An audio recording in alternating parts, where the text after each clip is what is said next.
it's important to consume from a trusted source. So, if it's licensed, that's probably better. Or if it's a neighbor who's growing and they can provide some to you, that's good as well, because there's a lot of crap. Pardon my French. There's a lot of garbage that goes into cannabis that you don't want to probably consume.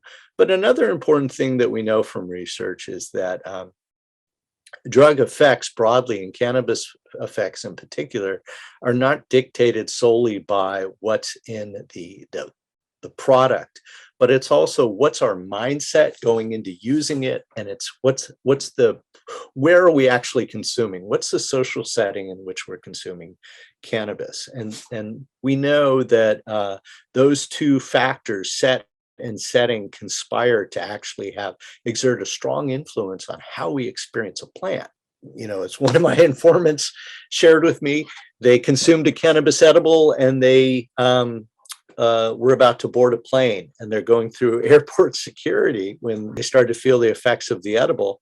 That's probably not the best location to be consuming something like that. So think about what's a safe, what's a comfortable place to be. Do you want to be around people people you don't know? And certainly, obviously, in the context of a pandemic,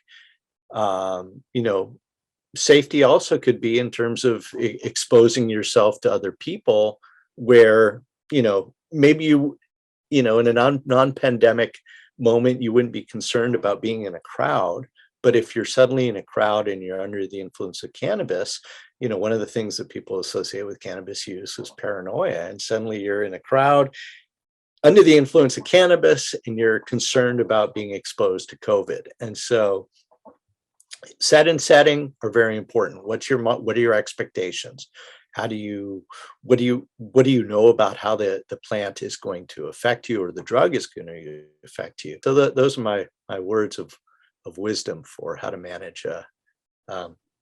manage adverse experiences and reduce potential harm from cannabis use.